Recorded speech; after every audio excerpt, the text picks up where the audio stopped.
Good morning friends, सुप्रभात। स्वागत है आप सभी का हमारे यूट्यूब चैनल अभ्युत्थान क्लासेस में। आज हमारी पहली क्लास होने वाली है करंट अफेयर्स की और आज से ये हमारी नई सीरीज़ है। अभी तक ज्योग्राफी चल रहा था, मैथ चल रहा था और आज से हमने करंट अफेयर्स की सीरीज़ भी स्टार्ट कर दी है, क्योंकि आगामी समय में जो एग्ज़ाम्स होने वाले हमारे Delhi police, SSC CPO, SSC CGL और यूपी में भी वैकेंसी आई है, यूपीएस आएगी, तो उनके लिए बहुत उपयोगी है।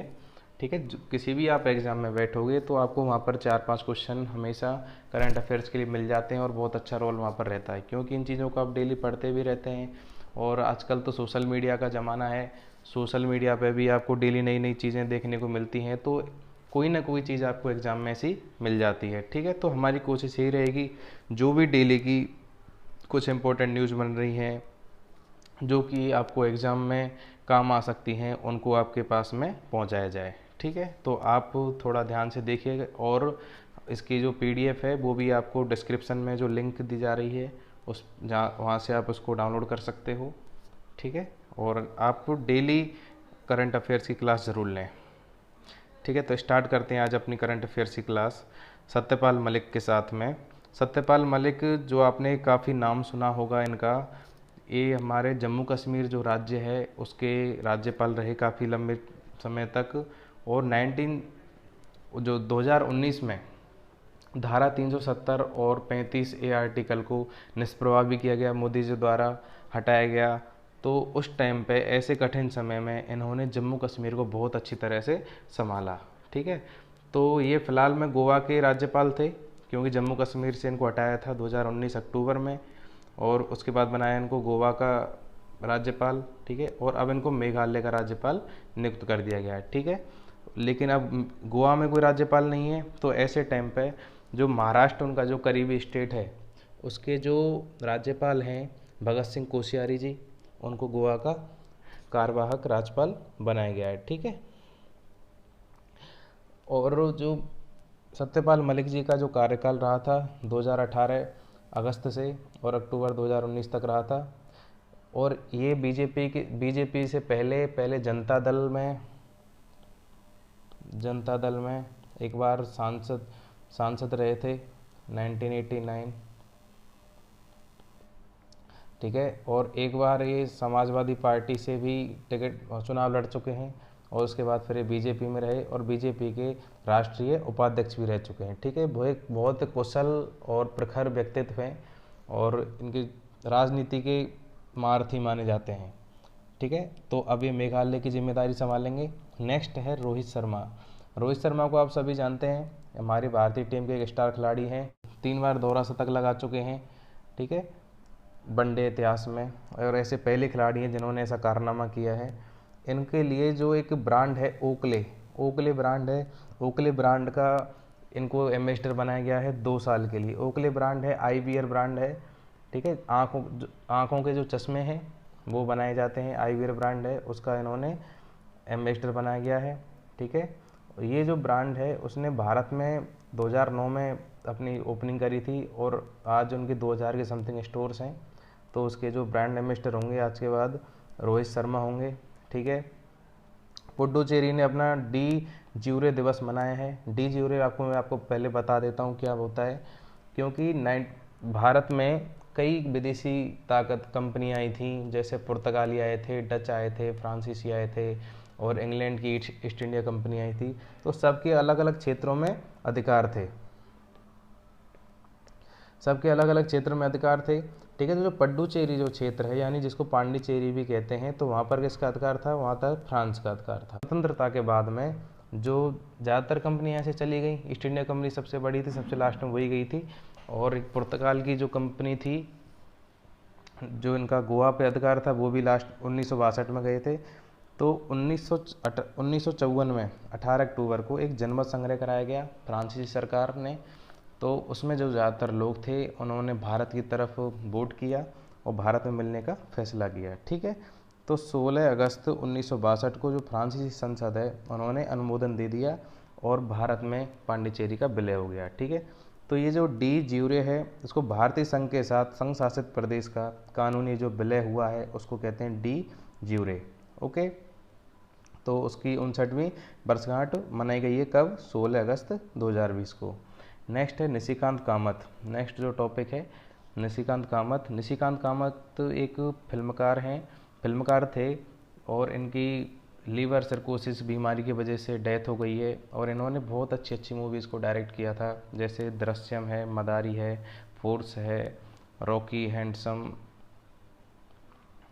और मुंबई मेरी जान, परेश रावल, इसमें परेश रावल स्टारर मूवी थी। ठीक है, तो इन्होंने जो रियलिस्टिक जो मूवी होती हैं उनकी एग्जाम्पल इन्होंने सेट किया। बॉलीवुड में इनकी डेथ हो गई लिवर सर्कोसिस की वजह से। इनकी जो दृश्य मूवी थी सुपरहिट रही थी। ठीक है, नेक्स्ट है जो पहला विश्व सौर प्रौद्योगिकी शिखर सम्मेलन होने जा रहा है वो 8 सितंबर 2020 को आयोजित होगा और उसमें नरेंद्र मोदी जी उद्घाटन भाषण देंगे। तो इसका जो उद्देश्य है वो ये है कि जो भी सोलर एनर्जी है उसके उत्पादन पर जोर दिया जाए, उसकी प्राइसिंग कम करी जाए। ठीक है, क्योंकि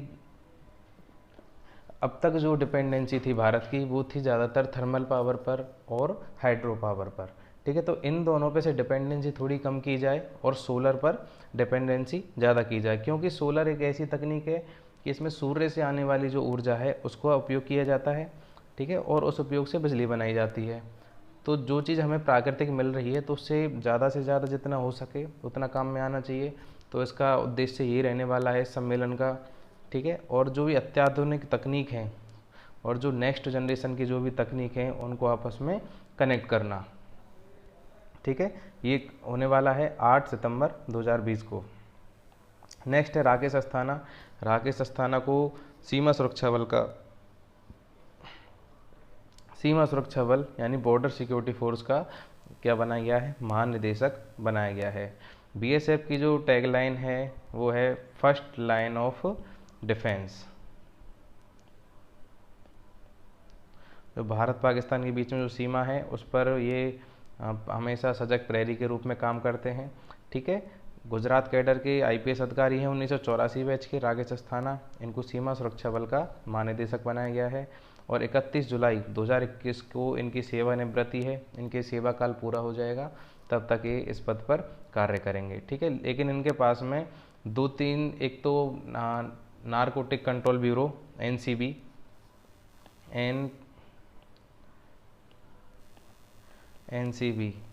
नारकोटिक कंट्रोल ब्यूरो और bureau of civil aviation security उसके भी महानिदेशक हैं। ठीक है, तो फिलहाल इन तीनों पदों पर ये कार्य कर रहे हैं, लेकिन जब कुछ समय पश्चात ओनली जो बीएसएफ है उसके महानिदेशक के रूप में ये कार्य करेंगे। ठीक है, राकेश अस्थाना 1984 बैच के ऑफिसर गुजरात कैडर के।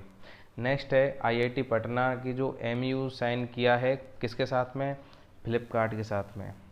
फ्लिपकार्ट एक कमर्शियल कंपनी है जिससे कि शॉपिंग साइट है, उसके साथ में आईआईटी पटना ने एमयू साइन किया है। तो उसका जो उद्देश्य वो क्या है? एक कब साइन किया गया? 18 अगस्त 2020 को साइन हुआ है।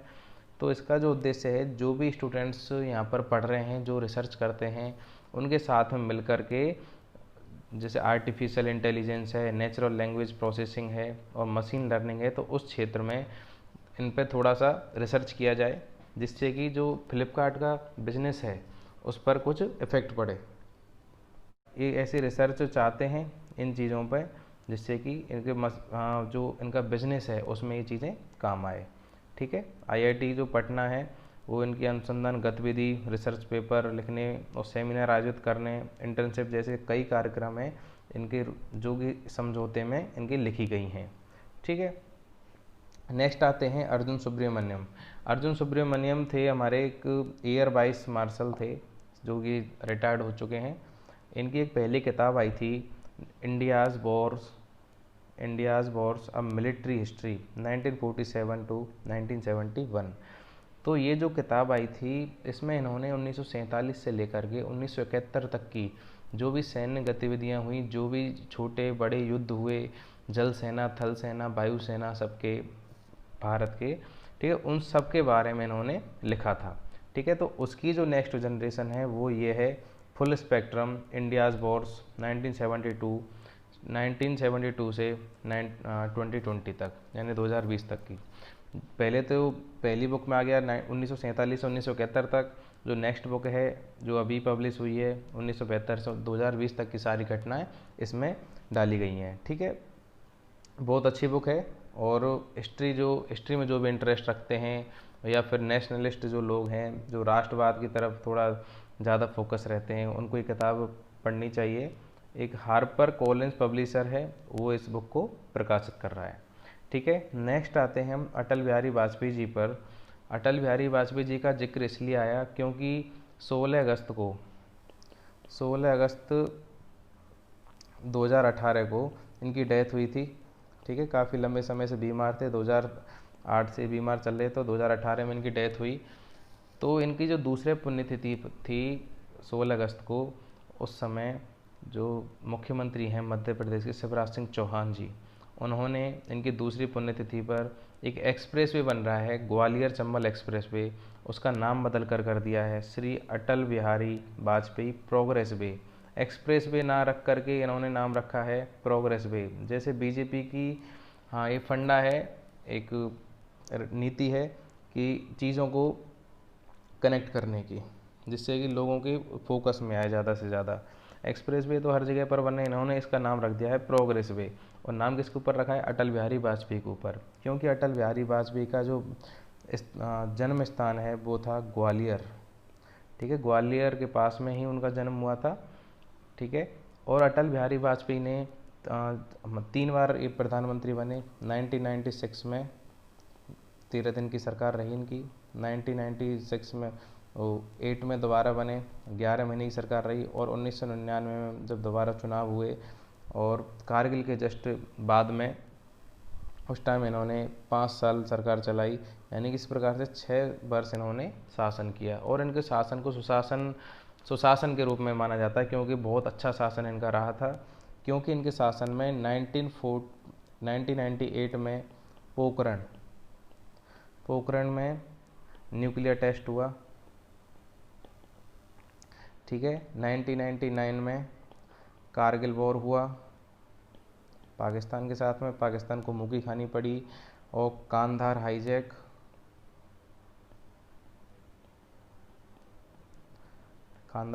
हुआ, पार्लियामेंट पर अटैक हुआ। तो ऐसी कई घटनाएं इनके समय में हुई और इन्होंने एक कुशल राजनेता का और एक कुशल प्रधानमंत्री होने के एग्जाम्पल अपने यहाँ पर सेट करे, और एक सुशासन इन्होंने 6 वर्ष तक देश में कायम रखा। तो 25 दिसंबर को हर वर्ष सुशासन दिवस के रूप में मनाती है कौन? भारतीय जनता पार्टी। इस समय भारत की सबसे बड़ी पार्टी है भारतीय जनता पार्टी। 1980 में इसकी स्थापना की थी अटल बिहारी वाजपेयी जी ने, और इनका जो साथ देते थे वो थे इनके शागिर्द थे लाल कृष्ण आडवाणी जी। ठीक है, और जो राम मंदिर का जो मुद्दा है, राम मंदिर मुद्दे को इन्होंने अपना मोटो रखा शुरू से, और इनके प्रयासों की वजह से ही आज संभव हो पाया है कि राम मंदिर का शिलान्यास हो चुका है 5 अगस्त को प्रधानमंत्री मोदी जी द्वारा। ओके, जो ग्वालियर चंबल एक्सप्रेसवे है 6 लेन एक्सप्रेसवे बन रहा है। ठीक है, और मध्य प्रदेश, राजस्थान और उत्तर प्रदेश को जोड़ रहा है। ठीक है, और जो हमारे मध्य प्रदेश की राज्यपाल हैं वो हैं श्रीमती आनंदीबेन पटेल। ये पहले मुख्यमंत्री थी कहाँ की? गुजरात की। गुजरात किसका होम स्टेट है? नरेंद्र मोदी जी का। ठीक है, और नरेंद्र मोदी जी किसके स्टेट से आते हैं? महात्मा गांधी जी। ठीक है, महात्मा गांधी जी के स्टेट से आते हैं, जो कि हमारे भारत के राष्ट्रपिता हैं। 2 अक्टूबर 1969 को उनका जन्म हुआ था, और 30/1/1948 को इनकी मृत्यु हुई थी। ठीक है, भारत के राष्ट्रपिता के रूप में माने जाते हैं। और हिस्ट्री जब हम पढ़ेंगे तो उसमें इनकी जितनी भी जो भी इनकी यात्रा रही उसके बारे में हम पूर्ण रूप से अध्ययन करेंगे। ठीक है साथियों, बहुत बहुत धन्यवाद आपका। Thanks for watching, and video को लाइक करें, शेयर करें और सब्सक्राइब करें चैनल को। ठीक है, और ये हमारी लिंक है टेलीग्राम की, इस लिंक पर क्लिक करके आप इसका पीडीएफ प्राप्त कर सकते हैं। ठीक है, और ये हमारे यूट्यूब चैनल की लिंक है, इसको आप ज़्यादा से ज़्यादा शेयर करें। ओके।